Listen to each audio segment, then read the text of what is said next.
Hello, welcome back to another video. Today, I have a LEGO Star Wars Fleet update for the 909th Legends universe. This will include a modification of the role of an old ship, which is this one, right here. And the reason why is because this used to be a landing craft. It is now going to be an interdictor class ship, aka when this is in, it can activate a gravity well so that, let's say a ship tries to enter light speed, it can't. It's stuck there, it has to travel through normal space. So yeah, that gives a new use to this ship. But you know, I also destroyed the Venator I had built. I didn't like the look of the Venator, and I could have rebuilt it, but why would I do that when I can build more ships? And plus, the smaller the ship, the more options I have. So let's get rid of this ship, and let's pull in the first one that I have, which is the Republic Light Cruiser. This ship has 6 turbo laser batteries that are about the height of a minifigure, showing how this ship right here is smaller than most. They're definitely smaller. So you see, each one of these studs is a turbo laser battery, and it's about the height of the minifigure, meaning this right here can fit a minifigure in a few, in a bit of a wall, but it definitely relies heavily on the, wait, why did I move this out? It relies heavily on the plasma shields, or not, yeah, energy shields, not plasma shields, and electrostatic barriers. A mixture is used, because why not, you know? It gives you 2 defensive systems. This ship is smaller than a Venator. It's actually way smaller than a Venator. This right here is the size of one of the Venators, because the Venator has 2 of these control things. I don't know what they were used for. You only really need one. But these are the same size as the Venator's 2 command area point things. So yeah, the ship's definitely large, but not too large. Let's get this ship out of here and introduce the brand new Republic Infantry Lander. I actually have 2 of these in the fleet, because the 909th happens to still be a siege fleet. This is one of them, and here is the other. These same size bridge as the last one. Oh yeah, bridge, that's what it's called. Also 6 turbo laser batteries, with a slight fighter capability from right in there, that cheese slope. It represents kind of like where the fighters would be launched out of. But it's also made, this ship doesn't have too many fighters. It's designed to mostly just, you know, sit there and wait until it can go to the ground and then put troops on the ground so the Republic can win any ground battles. So already with just 4 ships, you have a formidable fleet. 2 of them can be used in the air, and 2 of them are ground units that work really well on the ground. Now, all of these ships, however, carry gunships. So this right here still has the hangar right there and right there to use. And this ship right here, you may be wondering, you didn't mention any hangar. Well, it's under the bridge. The hangars on the smaller ships are under the bridge because they don't have space anywhere else. But let's get all these out of here. You know, not too much we need to worry about. Also, here's a model of the turbo lasers that I built. It's not colored correctly at all, but that's because I was too lazy to actually figure out what coloring I wanted. So yeah, and this is also smaller compared to a minifigure. It would be a bit taller because this turbo laser battery is about the size, like it's a bit bigger than a minifigure. Oops, I'm gonna show you properly. So yeah, it's definitely, it's not a perfect model, but it works. And now for the final addition to my old, to the 909th fleet, but I'm also going to showcase, you might not have seen those, there. You might have seen it for a bit if you checked the screen, but basically those are the enemies. They currently have no faction. But for the final ship actually introducing the Dreadnought. Fitted with way too many cannons to count. A way larger bridge, being that entire thing.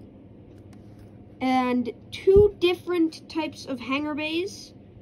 Well, actually 3 different types. Up here is the fighter hangar bay. Right here is the gunship hangar bay. And back here and here are a few more fighter hangar bays.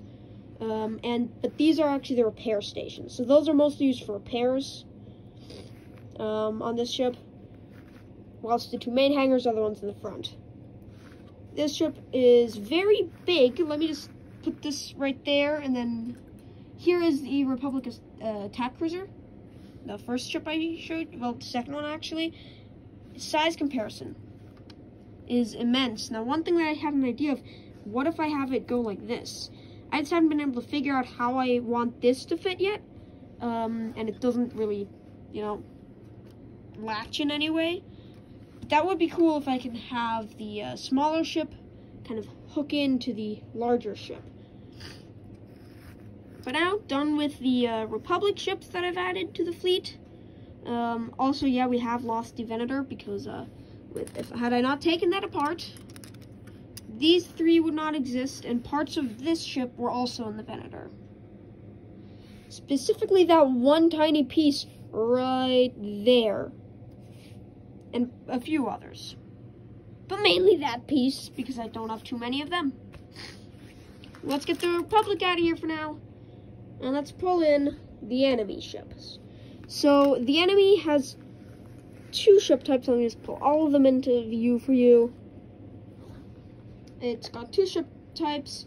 The cruisers and the command cruisers. So these are battle cruisers. I'm pretty sure they have less cannons. I don't know. They might have the same amount. These have 4 plus 4, 12, 16, 17, 18. This on the surface has 18. So does this one. Same exact model. This one has 2, 4, 6, 8, 10, 14.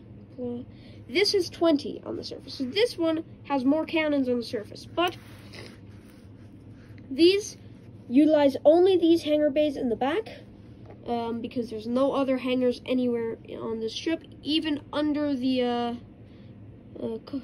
bridge, there's nothing. Mainly because there's 2 turbo laser batteries under that. Other than that, this is basically a simple ship. Now, this does not have any interdiction capabilities, this fleet, yet. I still need to come up with a design for that. But let's get this out of here, along with its friend over there. And then let's look at the command ship. So once again, this does not have any interdiction capabilities. It's got 20 turbo lasers on the top. It has 1 fighter hangar bay here, also capable of deploying gunships if need be. Same over here. Underneath, I might add some more functionality to this. For now, there's just a couple. I'm thinking for every one of these larger, where's one? I want to make sure I point them out. Like that circle, that larger one on the in the middle of 4 studs. That's 1 turbo laser. So this right here, this long piece would have 1, 2, 3, 4, 5, 6, 7 turbo lasers on it.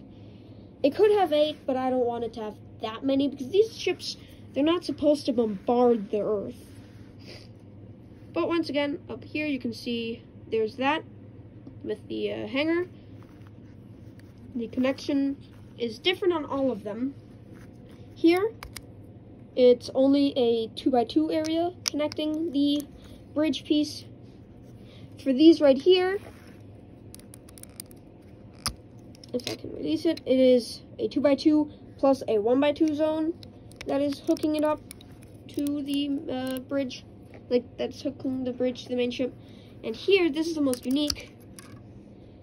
It's the same as this one, but there's no cannons right underneath the bridge. So yeah, I really like my fleet, so subscribe if you want to see me try to create more ships with more unique purposes. Let me just set up each fleet real quick in a kind of neat way that makes them look kind of cool, you know? I'll show you how I'm setting this one up. For now, I'm just going to have it like this, because that makes sense. So yeah. Republic, this is the 909th fleet for the Republic. This is the enemy fleet. They don't have a faction yet. So yeah, thank you for watching. Please don't forget to like and subscribe if you enjoyed it, and I will be making a few shorts about each ship, detailing everything about the ship in under a minute if you do want to see. So yeah, do make sure to stay tuned for those, and I'll see you in my next video. Goodbye.